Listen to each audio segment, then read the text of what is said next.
Hello, you wonderful people, and welcome to another episode of Super-Fanta-Fi. This being a show where I talk about TV shows that are of the supernatural, fantasy, and/or science fictional genre. For today's episode, I'm going to talk about the latest episode of The Mist. A very good episode where we see the continuation, things kind of left off last week's episode. Some new developments all around. Obviously, we have the group at the police station kind of getting out. Mia is kind of doing her with going through withdrawal, and she's relying on Brian. It's like, hey, don't tell the others. I'm kind of going through this. Like, I want to take meds and stuff like that. They'll leave me behind if they even think I'm a junkie. But I'm not a junkie. And he's like, okay, but nevertheless, we're going to leave these pills here because you don't need them. The fact is, he put them back. I was like, oh, I'm so sure. I was like, why would you do that? You know she's going to take them the moment your back's turned. Apparently not, because she didn't take them later on. So it's like, no, she actually, I guess, like he kept an eye on her to make sure she didn't keep them. I was like, oh, that's pretty idiotic of you to put the pills back. But I mean, I guess that's just him being very trusting. But he's also trying to help her and everything. So, I mean, it does kind of screw them over her going through withdrawal because she ends up driving away when those people try to jack them for the car later on, which I can immediately think, yeah, that's going to come back to bite them in the ass in some shape or form. They're going to run into that group again. It's just that situation of like everyone just trying to do whatever it takes. I'm sure like he was trying to protect his family because there were people with him too. So, and like more so than anything, he just wanted the car, probably just to get in the car so they can drive and get out of town and stuff like that. I mean, because we don't know actually how far this reaches. I mean, because no one's actually, to our knowledge, that hasn't come up yet, who's actually going to the edges of the town yet. We don't even really know, like, I don't remember if you really get a good layout of the town, like where, like, it is in, like, relation to other things. Is it, like, kind of like a small city off on its own? Is it in between other cities? You know, are there long stretches of road in between is what I'm talking about. So we've yet to really see anyone talk about reaching the edge of town or something like that. I mean, you might not even be able to. I mean, like, you know, because it also, in this episode, they kind of throw out the fact is that the fog is thicker in some areas than others. And I'm curious why.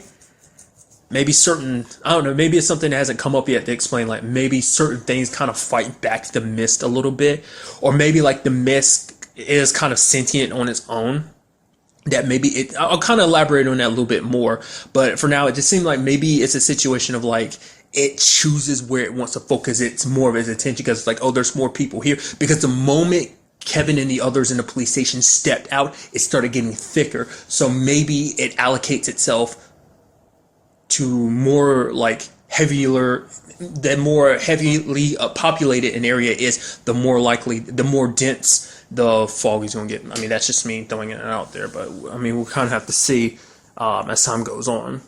We have pushed it even more to be like, because last episode they introduced the thought like, oh, the mist can make you see things. It comes up this episode too because Mia sees someone, but obviously at first she's like, nah, I'm just going through withdrawal and stuff like that. But then Brian at the end of the episode is like, no, I saw her. She called you baby doll. I saw her too. So now it's like, well, you're not crazy. Like, there's something in there. And you said the lady's dead, right? Well, we just saw a ghost or something like that. So it's already like, because last episode, the guy who killed Benedict, Natalie's husband, he said, are you real? So obviously the mist is like messing with people, making them hear stuff and things like that. I was actually surprised that the police station group ended up in the church. I was so sure the next stop would have been the mall, but it's like, it's kind of good that they ended up at the church because that's where Connor was after he left him. The car obviously got stopped by the whole deer situation, whatever the case may be.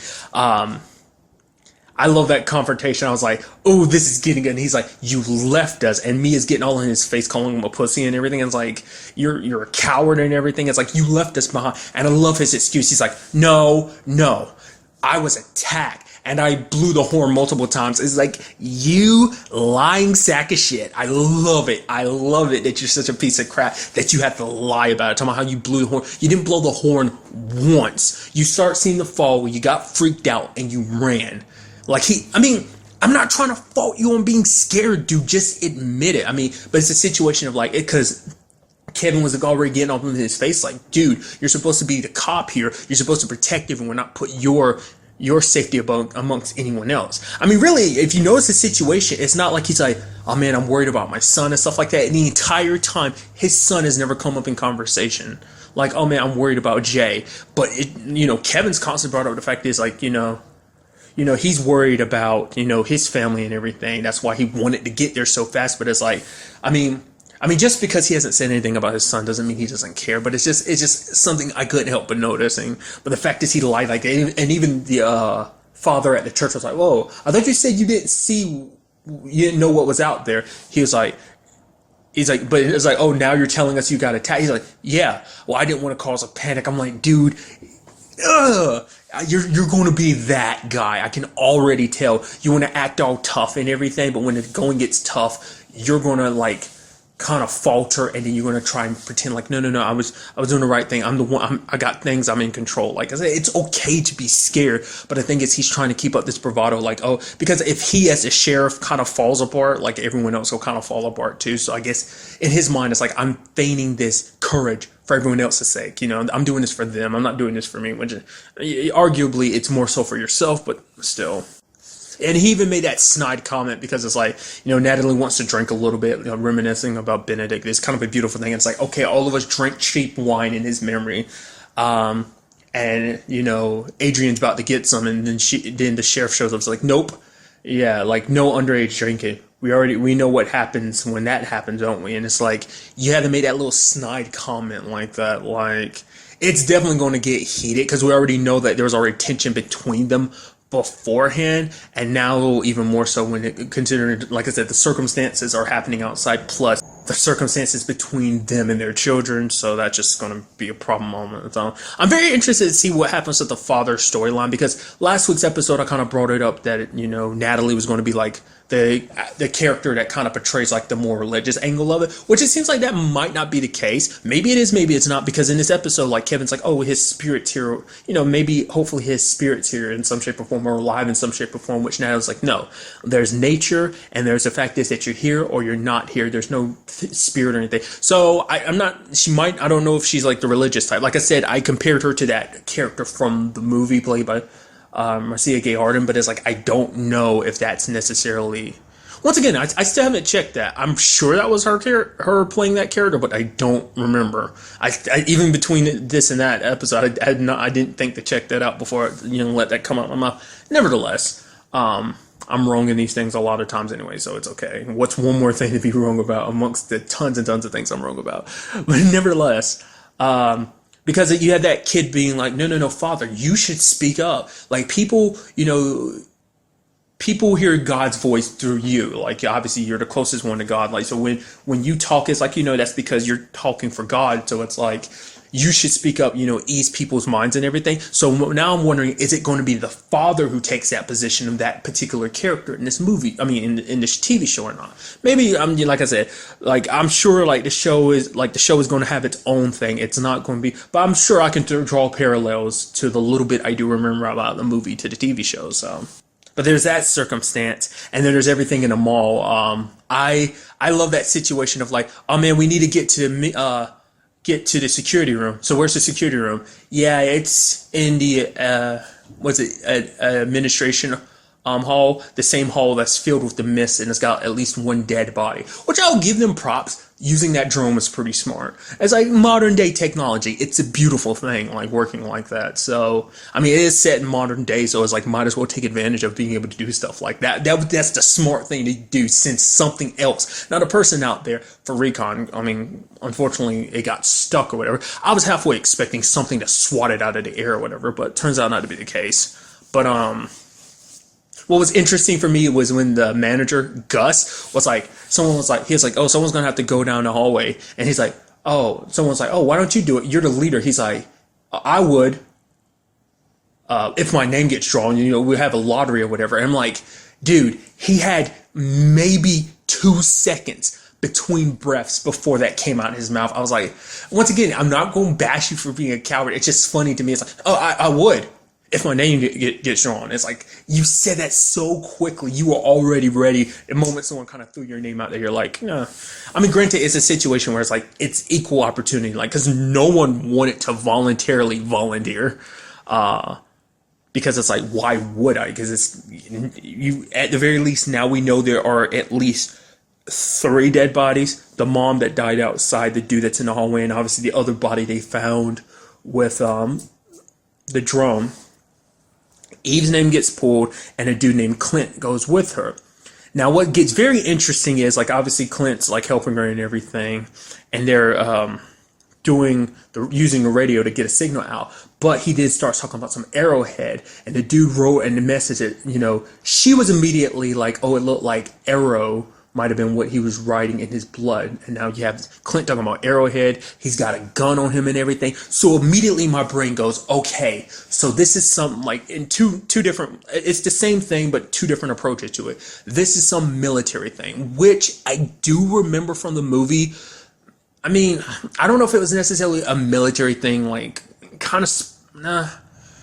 The military got involved in the movie to a certain extent. I don't, like I said, it's been such a long time, so I don't know if it was like they were entirely involved, but they play a part in the movie without spoiling it. It's like it's an older movie at this point in time, so I feel like I'll still skate around it. So, but at least in this particular case, it seems like this might be some military thing. Now, whether it's like the military created this in some shape or form, hence why I was talking about earlier, like, oh, it's sentient. Maybe it's like, maybe this is supposed to be like some warfare technology or something like that. Or it's something that the military got their hands on, that something was already in existence, but they got their hands on and it kind of spread out of control. Either way, it seems like the military is connected. It's because the fact that he's talking about Arrowhead, the fact that he's got a gun on him, and just the way he was talking and acting seemed like he might have some kind of military connection. I mean, that might also fill in the fact of what Brian's whole situation in this is. I mean, granted, Brian doesn't remember what happened, so maybe, amnesia can come about for many different reasons, some trauma. So whether it was like some psychological trauma, maybe physical trauma to his head, maybe he suffered a blow but I don't think he woke up with any wounds, or maybe it was a drug or something, but something made him forget. So Brian's neck deep in all of this too. Maybe it's because Eve kind of points it out later on. It's like, oh, there's some people here I don't recognize. It's like, it's a small town. And she's like, do you know what? It's like, oh, no, they just got here too. She's like, why are you asking? She's like, oh, no, their family must be worried about it. So I'm like, so immediately my brain goes, so this is some military operation. Either they got caught up in all of this, they're in the smack dab middle of it. Maybe they were sent to kind of investigate the town or something, or they just happen to be in town when this all goes down. And like, what should we do? Like, should we kind of try and report the superiors? It's like, we'll leave it up to Clint or whatever. Well, I think they were talking later on because Clint didn't come back and everything, so they were worried. Maybe in this particular situation, he was the superior officer or something like that. Which, like I said, like, I'm very interested to see what goes down, like, in the next episode with all that. I mean, especially considering, Eve kind of was worried and she ran away. But I mean, at first you're kind of like, well, give him, like, I was like, at first I want to give him the benefit of the doubt. I was like, okay, he wouldn't want to explain, because if the military is tied to this, the last thing you want is the military is going to wants to deny all like involvement with something, especially if it to this level that's led to people dying and stuff like that. They definitely don't want any involvement in that case. So it seems like, at first I was like, okay, give him a bit of a doubt. I was like, oh no, he chases after her and he starts choking her. So I'm like, no, he's probably going to make it seem like she died or something, like, oh, something happened to her. Basically, ironic considering she kind of did the same thing to him. Because he was like, no, the radio's staying here and everything. So it's like super suspicious. But nevertheless, she ended up shooting him and leaving him. The fact is he hasn't come back out means something got him. Now, the moment that happened, I was like, okay. And Eve left, and then it went to a commercial. I was like, okay, Eve, what are you going to do? Are you going to tell the truth, or are you going to lie? Something tells me you're going to lie, and in fact, she lied. She's like, oh, man, something got him. I tried to go back for him, but it's like, yep. I mean, because for one, she wouldn't want to admit what happened, because for one, it's her word against his. I mean, because the fact is he hasn't come back, so it'd only be her word. And it's like, in this panic situation, no one would believe her. It's like, no, who's to say you didn't do something to him or something like that? The lady that was like, oh, where's Clint? Didn't put up too much of a fuss. I mean, who's to say that won't pop up next episode? But it's like, she didn't put up too much of a fuss about like, oh, Clint. Like, she's like, oh, where's Clint? It's like, oh, explain what happened. It's like, oh, well, it is what it is. So they kind of let that go. So I'm curious, especially like, if it, especially if her lie gets revealed, like, once people find out she has the gun, and it's like, where'd you get the gun from? It's like, I got it off Clint. Oh, you lied about everything? How do we know that we can trust you? Especially because we're already in the circumstances of like Eve's past and what's going on with Alex right now. Like the mom last episode was like all up in her face, like, oh, your daughter's a liar, blah, blah, blah, blah. So it's like, well, there's already the rumors about Eve circling the town and stuff like that. It's like, oh, your daughter's a liar. Oh, you're a liar. No wonder your daughter's a liar too. So it might be that. So like, their personal stuff is going to affect this big situation. And like I brought up last time, it seems like that's going to be a big part of it. Like, we got this big circumstance outside, but we get caught up in our own things. It's stuff that wasn't settled before, stuff that was buried down beneath that's now bubbling to the surface because of everything. So it's going to put her in a very interesting position next episode. I mean, it seems like the only person they're really close to, or at least friendly with, is a lady they met this episode, Kimmy. She seems like the only like okay person so far. So, but also at the end of the episode, we had Jay coming across those two bodies. It looked like it was the same two people that, at least, because it was a group of 3 people that was talking together. At the end of it, I mean, that might not have been the same people, but it looked like it. So it might be a situation either the other person killed them, whatever's in the mist killed them, which is like, no, I don't think so, because they'd be a little more bloody. Whatever's in the mist doesn't bother like doing something like that. Like, it's probably going to be made to look like suicides, or maybe they did kill themselves because they're like, yeah, we're screwed. Like, the fact of the matter is, Clint didn't come back. It means like we can't get out of here. No one from the military is coming to get us, so it's all over. Or maybe they want to spill the beans or run away, but the other person's like, nah, you're not doing that, and set it all up to look like suicide. So I don't know. We'll just have to wait till the next episode to kind of see where like all of this goes. I mean, it was a very fascinating episode. I don't remember if it was ever really explained where the mist came from in the movie. So once again, like, is this like a supernatural thing, or it's just like, yo, this is a government experiment going wrong? It seems like it could kind of go either way. So like I said, we'll just kind of have to wait and see. But really, that's all I want to talk about in this episode. So the next time we meet, be happy, be safe, live life to the fullest, and enjoy it. Good day and goodbye.